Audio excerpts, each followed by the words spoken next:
Hello everyone, KS academy की online classes में एक बार आपका फिर से स्वागत है। अभी तक की पॉलिटी की क्लासेस में हम लोगों ने उसका बेसिक स्ट्रक्चर पढ़ा था। उसके बाद हमने सिस्टम पढ़ा था कि संविधान को किन किन व्यवस्था के द्वारा, किन के सिस्टम के द्वारा जो है वो लागू किया जा सकता है। ठीक, ये सारी बातें हम लोगों ने लास्ट क्लास तक कर ली थी। आज हम बात करेंगे कि जो कानून निर्माण की प्रक्रिया होता है या संविधान में अदर चीजें होती है, जैसे राष्ट्रपति को हटाना है या स्पीकर को उसके पद से हटाना है, तो किस मेजॉरिटी से उसके पद से हटाया जा सकता है। ठीक, आज का हमारा जो चैप्टर होगा वो ये है कि विभिन्न मेजॉरिटी के बारे में हम पढ़ेंगे, चाहे वो आपका सिंपल मेजॉरिटी या साधारण बहुमत हो, विशेष बहुमत हो या आपका तात्कालिक बहुमत हो। ठीक, इसका मतलब यार हम क्या पढ़ेंगे, बहुमत। और बहुमत में हम इसको 3 भागों में बांट लेंगे। पहला है पढ़ेंगे जो है वो है साधारण बहुमत। ये क्या होता है, सिंपल मेजॉरिटी। दूसरा हम पढ़ेंगे विशेष बहुमत।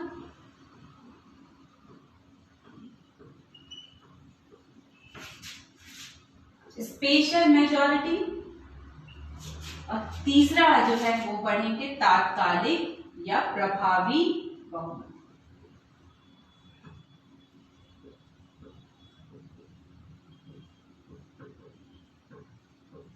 Effective majority.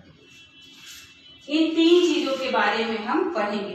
अब आप 2 क्वेश्चन पूछ सकते हैं कि मैडम इसको पढ़ाना जो है वो जरूरी क्यों है। ठीक, हम तो ऐसे ही याद कर लेंगे कि राष्ट्रपति विशेष बहुमत से हटाया जाता है। तो आईएएस या पीसीएस की आप तैयारी कर रहे हैं तो उसमें एक चीज अपने हमेशा जहन में रखें कि यहाँ रटने वाली तैयारी से आपका काम नहीं चल सकता, आपको समझना होगा। समझना इन द सेंस, अगर आप पीटी की बात कर लेंगे तो आप रटेंगे कि विशेष बहुमत से राष्ट्रपति को हटाया जा सकता है, तत्कालिक बहुमत से इसको हटाया जा सकता है, मतलब स्पीकर को हटाया जा सकता है, तो रटना नहीं है। अगर आप इसको समझ गए तो आप एक ही चीज, मतलब आप ये समझ जाइए और इससे को रिलेट कर देंगे कि इससे क्या क्या चीजें जो है वो होती। पहली बात तो ये पीटी के हिसाब से होगी। दूसरी बात देख लीजिए कि पीसीएस में, आईएएस में ये क्वेश्चन कई बार आया कि साधारण बहुमत की पूरी प्रक्रिया समझाइए। तो आप साधारण बहुमत में ये थोड़ी ना लिख देंगे, एक लाइन केवल थोड़ी लिख देंगे कि साधारण बहुमत का मतलब होता है उपस्थित एवं मतदान करने वालों का बहुमत। इससे तो काम नहीं चल पाएगा ना। तो इसके लिए आपको क्या पता होना चाहिए, अगर ये टिप्पणी के रूप में आया है तो केवल एक लाइन से आपका काम भी नहीं चलने वाला है, और उसके एग्जाम्पल से भी आपका काम नहीं चलेगा कि आरटीआई जो साधारण कानून निर्माण होता है वो साधारण बहुमत से होता है। ये सबसे काम, या धन विधेयक है ये जो है साधारण बहुमत से पारित होता है, इससे काम नहीं चलेगा। इसका मतलब इसकी पूरी प्रक्रिया जो है वो आपको अपने आंसर राइटिंग में लिखनी पड़ेगी। ठीक, उसका अगर आप एक डायग्राम के रूप में उसको समझा देंगे तो वो एग्जामिनर के ऊपर ज्यादा इफेक्टिव भी रहेगा। तो इसलिए भी आपको ये सारी चीजें पता होनी चाहिए। ठीक, और इंटरव्यू के लेवल पे देख लीजिए, मान लीजिए आपसे कुछ उस समय ऐसा कुछ मुद्दा गरमाया रहा तो आपसे ये पूछ लिया जाएगा कि जरा साधारण बहुमत या विशेष बहुमत की जो है वो प्रक्रिया ही हमको समझा दीजिए। मान लीजिए उस समय रहा कि किसी आपके हाई कोर्ट या सुप्रीम कोर्ट के किसी जज को मान लीजिए हटाया जा रहा हो, तो विशेष बहुमत तो हमेशा उसमें रहेगा ना उस वक्त। अगर ऐसी कोई समस्या आ गई तो फिर क्या आपसे इंटरव्यू में पूछ सकते हैं ना कि स्पेशल मेजॉरिटी को आप हमें थोड़ा समझा दीजिए। तो इंटरव्यू के लेवल पे भी इंपॉर्टेंट है। ठीक है, तो इसलिए हम इसको समझेंगे। ठीक, हम बात करेंगे कहां से, साधारण बहुमत से। Simple majority. सिंपल मेजॉरिटी अगर देखेंगे तो किताबों में जो है वो आपको एक लाइन लिखी हुई मिलती है कि उपस्थित एवं मतदान करने वाले सदस्यों का बहुमत।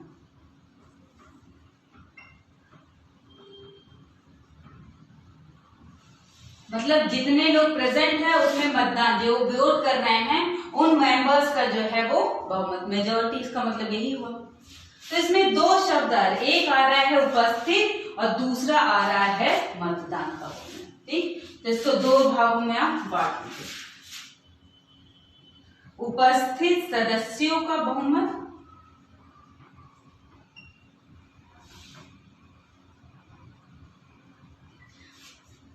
मेजॉरिटी ऑफ प्रेजेंट मेंबर्स, दूसरा देख लीजिए क्या है, मतदान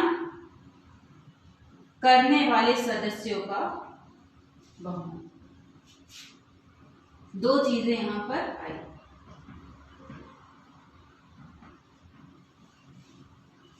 ठीक, मान लीजिए लोकसभा राज्यसभा में इसकी सेम प्रोसेस होती है। लोकसभा की जो है सदस्य संख्या कितनी होती है, 545। तो यहाँ पे मान लीजिए कि कैलकुलेशन हमारा थोड़ा सिंपल रहे, इसलिए हम यहाँ पर मान लेते रहे हैं कि सदस्य संख्या लोकसभा में कितनी है, 600। या राज्यसभा में 245 होती, मान लीजिए राज्यसभा में भी 600, लोकसभा राज्यसभा में दोनों में 600। बहुमत क्या होता है, 1/2 + 1। ठीक, तो यहां पर आ जाएगा 301 आ जाएगा। ठीक, इसको क्या मान लीजिए आप, x1। ये क्या हो गया, उपस्थित सदस्यों का बहुमत हो गया। ठीक, अब आते हैं मतदान करने वालों का बहुमत। जो उपस्थित सदस्यों का बहुमत आया है उसको बेस वैल्यू कर कर, मतलब 301 को बेस वैल्यू कर कर क्या निकालेंगे आप, इसका बहुमत निकालेंगे। ठीक, तो यहां पर देख लीजिए कितना आएगा, मतलब 155-56 के आसपास कुछ आएगा। ठीक, ये मान लीजिए x2। समझ गए इतनी बात। तो इसमें हम सबसे पहले कोई भी कानून अगर साधारण कानून बन रहा है तो उसकी पहली क्राइटेरिया, उसको पारित होने की पहली क्राइटेरिया क्या होगी कि पहले इतने लोग जो हैं, लोकसभा में अगर 545 सदस्य होते, यहाँ पे इन लोग 600 सदस्य लिया, तो कम से कम 301 प्रेजेंट हो, तब तो प्रोसीजर आगे चलेगा, अदरवाइज वो वहीं पर रुक जाएगा। पहले क्राइटेरिया ये हो गई। और दूसरी क्राइटेरिया क्या हो गई कि 301 आया, तो 301 आने के बाद इनका जो है वो साधारण बहुमत निकाला जाएगा। ठीक, तो इस प्रक्रिया से जो है वो कोई भी साधारण कानून क्या हो जाएगा, पारित हो जाएगा। ठीक, होपफुली आपको इसका मतलब समझ आया होगा। अब देखते हैं कि पीडी वाला कि आपको रटना ना पड़े। तो इसमें से क्या क्या पारित होते हैं, आपका धन विधेयक हो,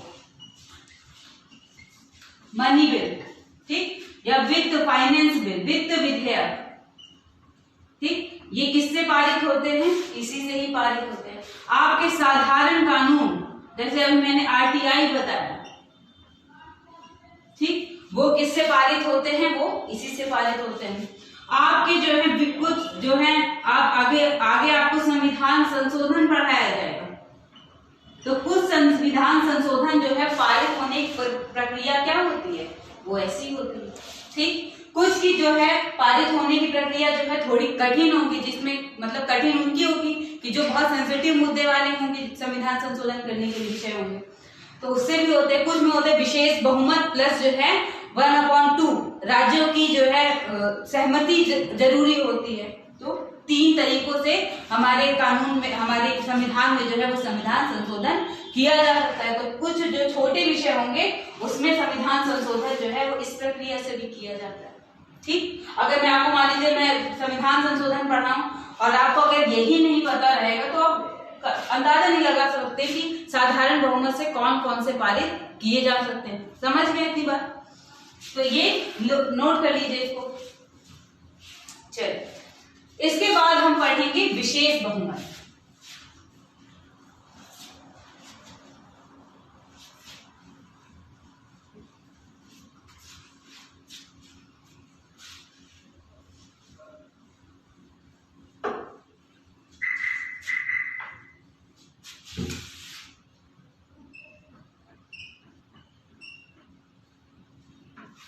स्पेशल मेजॉरिटी,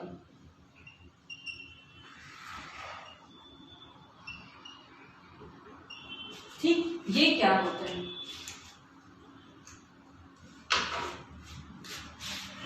देखिए ये जो है वो 2 तरीके का पाया जाता है। ठीक, पहला तरीका देखेंगे, उसके बाद हम दूसरे तरीके की बात करेंगे। पहले तरीके में भी इसको 2 भागों में हम बांट कर देखते हैं।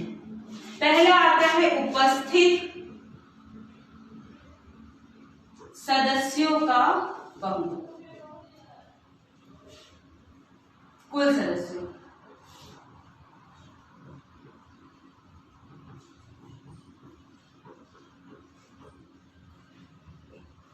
ठीक, उपस्थित कुल सदस्यों का बहुमत। इसकी क्या मतलब हुआ?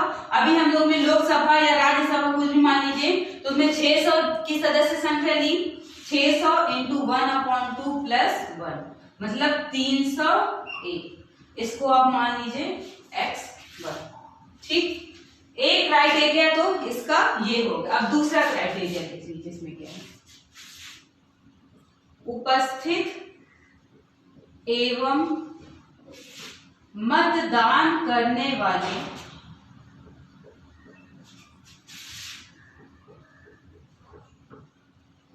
सदस्यों का 2/3 बहुमत। ठीक, यहां पर था 1/2 बहुमत वाला हो गया, यहां पर क्या होगा? विशेष बहुमत, मतलब 2/3 का बहुमत होना चाहिए। तो यहाँ पर फिर से क्या दो शब्द हैं? उपस्थित एवं मतदान करने वाले, तो इसको भी बांट लेते हैं। उपस्थित सदस्यों का 2/3 का बहुमत, और दूसरा क्या है? मतदान करने वाले सदस्यों का 2/3 का बहुमत। ठीक, 600 सदस्य संख्या थी बटे 2/3, यहां पर कितने आएगा? 400 आ जाएगा। ठीक, अब इन 400 का 2/3। ठीक,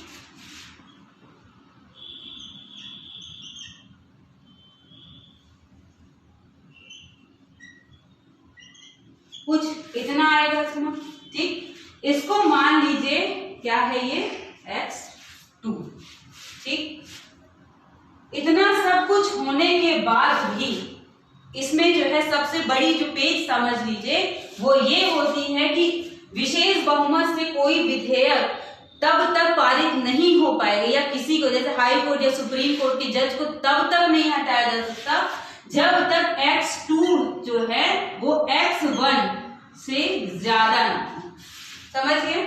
यहां पर ज्यादा है नहीं है ना, 266 जो है आपका x2 और x1 क्या है? 301 है। तो इसके बाद इतना सब कुछ होने के बाद भी अगर मान लीजिए हाई कोर्ट के जज को हटाया जा रहा हो तो उसको नहीं हटाया जा सकता। ये विधेयक जो है उसको जज को हटाने संबंधी जो विधेयक आया है वो संसद से पारित नहीं हो सकता। क्यों नहीं हो सकता है? क्योंकि x2 is not greater than x1, और ये पारित कब होगा? जब x2 is greater than x1 हो। ठीक, अब आप दूसरा क्वेश्चन आप में ये हो सकता है कि फिर तो कभी नहीं पारित हो सकता। पारित हो सकता है। जो ये संख्या है ये 400 जो आई थी, ठीक, ये क्या थी? मिनिमम नंबर है, मैक्सिमम नंबर नहीं है। या फिर ये देख लीजिए ये जो 266 यहाँ पर आया है ये क्या है? मिनिमम नंबर है, मैक्सिमम नंबर नहीं है। ये 266 जो है वो 301 को कैसे क्रॉस कर पाएगा? मैंने कहा मिनिमम नंबर है। मान लीजिए 400 यहाँ पर प्रेजेंट है तो कम से कम 302 लोग जो है इसके पक्ष में मतदान कर रहे हैं, मतलब 2/3 से जो है वो ज्यादा सदस्य कर रहे हैं। पहले तो वैसे हो सकते हैं, या दूसरा देख लीजिए कैसे हो सकता है कि ये 400 जो आपका आया है ये मिनिमम नंबर है। ठीक है, मिनिमम नंबर है तो इसका क्या मतलब है कि यहां पर मान लीजिए 500 सदस्य प्रेजेंट हो, फिर 2/3 उसके पक्ष में मतदान कर दे तब भी पारित हो जाएगा। ठीक, समझ रहे थी बात? या तो क्या है कि 400 अगर प्रेजेंट है तो पक्ष में कितने मतदान करने चाहिए? 2/3 मतदान करनी चाहिए। समझ गए? तो ये सारी प्रक्रिया होती है विशेष बहुमत की। अब सोचिए इतनी कठिन प्रक्रिया सोचिए किसके लिए बनाई गई होगी? जो बहुत सेंसिटिव विषय रहे हो, बहुत महत्वपूर्ण विषय रहे हो। ठीक, तो इसमें देख लीजिए विषय क्या होते हैं। जो आपका संविधान संशोधन होता है, ठीक, कॉन्स्टिट्यूशनल अमेंडमेंट जो होता है वो ज्यादातर अधिकतर जो है वो इसी प्रक्रिया से, उससे संबंधित जो विधेयक होगा, जो बिल होगा वो इसी प्रक्रिया से जो है वो पारित होता है। पहला तो ये हो गया। दूसरा देख लीजिए क्या होता है, इसके अतिरिक्त हाई कोर्ट के जज को, सुप्रीम कोर्ट के जज को हटाने की प्रक्रिया क्या होती, वो सेम प्रक्रिया के द्वारा होती है। ठीक, और क्यों सोचिए होती होगी, क्योंकि सुप्रीम कोर्ट अपने, हम लोग ने पिछली कक्षाओं में पढ़ा कि सुप्रीम कोर्ट क्या होता है अपने यहाँ फेडरल व्यवस्था में, कि separation of power supreme court में पाया जाता है ना, कि वो हमेशा जुडिशियल रिव्यू करने का काम करती है ना। अगर संसद हमारी बार बार उसमें हस्तक्षेप करेगी तो वो काम नहीं कर पाएगी ना। ठीक, तो इसलिए ये प्रक्रिया यहाँ पर अपनाई गई। ठीक, अगला देख लीजिए क्या हो सकता है, कैग को, यूपीएससी के मेंबर वगैरह को, ठीक, और इसके अलावा आपके चुनाव आयोग का जो अध्यक्ष होता है उसको हटाने की क्या प्रक्रिया होती है, यही प्रक्रिया होती है। ठीक, इस प्रक्रिया जो अभी आपने ये पहला टाइप पढ़ा, इस प्रक्रिया से राष्ट्रपति को हटाया नहीं जा सकता। मान लीजिए आप कभी मेंस का अपना राइटिंग कर, अगर आपने ये पूरा डायग्राम जो भी कह लीजिए अगर ये बना दिया तो एक इफेक्टिव होगा कि चलिए आपके पास टाइम नहीं था उसको शब्दों में समेटने का, तो एटलीस्ट आपने ये बनाकर बता तो दिया कि ना कि आपको आता है ये चीज। ठीक, तो पहला जो है ये होता है, समझ गए इतनी बात। अब इसको याद करना आपके लिए आसान हो गया ना कि संविधान संशोधन इससे हो सकता है, हाई कोर्ट सुप्रीम कोर्ट के जज को हटाया जा सकता है या किसको हटाया जा सकता है। ठीक, अब चलिए अगला देखते हैं।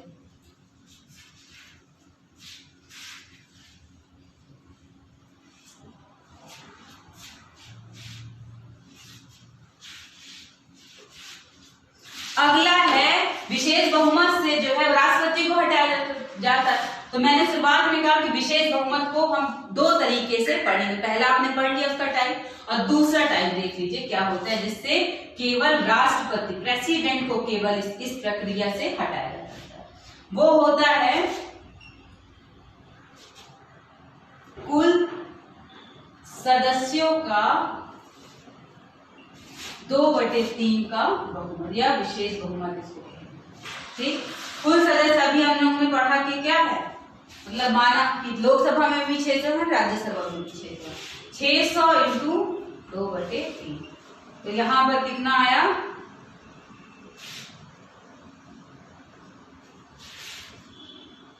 400।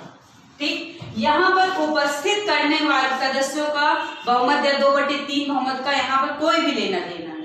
ठीक, अगर मान लीजिए कि यहाँ पर सदस्य संख्या जो है वो प्रेजेंट जो है वो 500 ही है। ठीक, उसके बाद भी अगर 500 प्रेजेंट होने के बाद भी अगर 400 लोगों ने पक्ष में मतदान कर दिया है तब भी जो है वो पारित हो जाएगा। ठीक, और इस प्रक्रिया से किसको हटाया जाता है, केवल राष्ट्रपति को हटाया जा सकता है, जिसको आप महाभियोग बोलते हैं। ठीक, और इसके अलावा एक बात और होती है कि हम लोग जनरली पढ़ लेते हैं कि महाभियोग प्रक्रिया से जो है हाई कोर्ट है, सुप्रीम कोर्ट है, उनके जज को भी हटाया जाता है, मगर वो नहीं होता। महाभियोग शब्द का प्रयोग जो है वो केवल राष्ट्रपति के लिए किया गया है। तो महाभियोग जैसी प्रक्रिया जो होती है वो सुप्रीम कोर्ट या हाई कोर्ट के जज के लिए जैसी प्रक्रिया। ठीक, महाभियोग जैसी प्रक्रिया, महाभियोग शब्द का प्रयोग जो है वो केवल राष्ट्रपति के लिए है। ठीक, तो वो फुली आपको ये दो तरीके के विशेष बहुमत जो है वो समझ में आने। चलिए अब एक लास्ट अवस्था है वो है आपका तात्कालिक बहुमत, वो देख लेते हैं क्या है।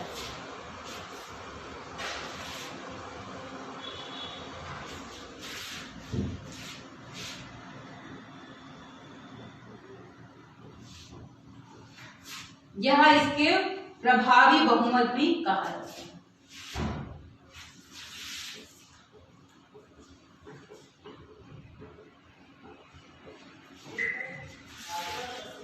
इफेक्टिव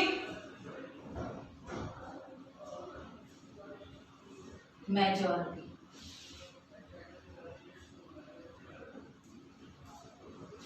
ठीक, ये क्या होता है इसके बारे में हम देखेंगे। मान लीजिए कि लोकसभा या राज्यसभा किसी में भी उपस्थित मतलब टोटल नंबर है, टोटल नंबर ऑफ मेंबर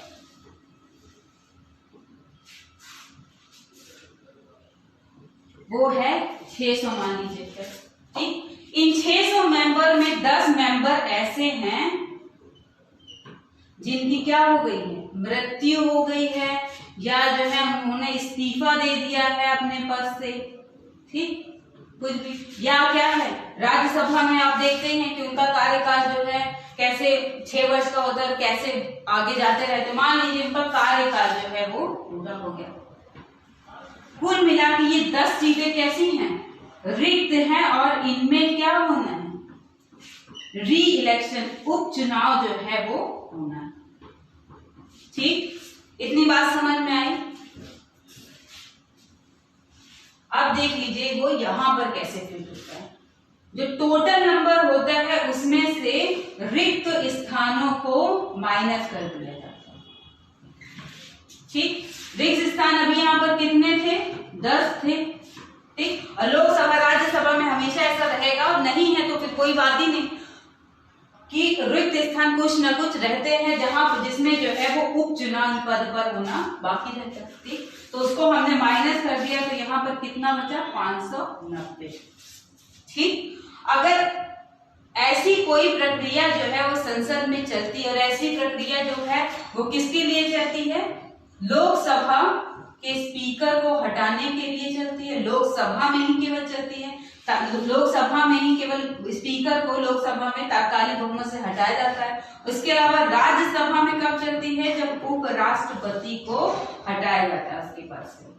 ठीक, तो राज्यसभा में जो प्रक्रिया चलती है उपराष्ट्रपति को हटाने की, वो कैसी होती, तात्कालिक बहुमत से उसको हटाया जाता है। ठीक, तो जो रिक्त स्थान है वो मान लीजिए 10 है, तो यहाँ 590 होगा। तो रिक्त स्थानों को छोड़कर 1/2 + 1, ठीक, कि इसका बहुमत तो कितना आएगा, देख लीजिए,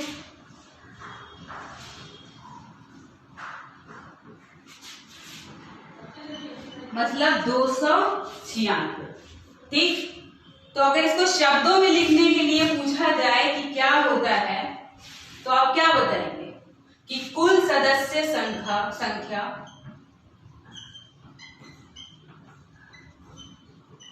माइनस रिक्त स्थान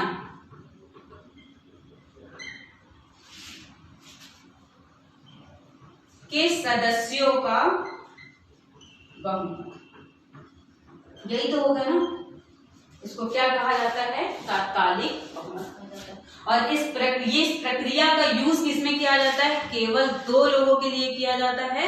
एक होता है राष्ट्र मतलब स्पीकर का हटाने की प्रक्रिया में, लोकसभा में इसका यूज किया जाता है, और जब उपराष्ट्रपति को हटाया जाए तो किसमें यूज किया जाता है, ये यूज किया जाता है आपका राज्यसभा में यूज किया जाता है। ठीक, और भी लोग होते हैं जैसे डिप्टी स्पीकर को भी हटाने के लिए सेम प्रोसीजर होता है। ठीक, तो उसमें इसको यूज किया जाता है। होपफुली आपको जो है ये वीडियो पसंद भी आई होगी और समझ भी आई होगी। अगर आपको ये पसंद आई हो, समझ आई हो, तो इसको लाइक, शेयर और हमारे चैनल को सब्सक्राइब कीजिएगा। ठीक, आज के लिए इतना ही। इसके आगे जो है हम पढ़ेंगे संविधान संशोधन की क्या प्रक्रिया होती है। ठीक है, तो उसके आगे कल मतलब अगली क्लास से। आज के लिए इतना ही, धन्यवाद।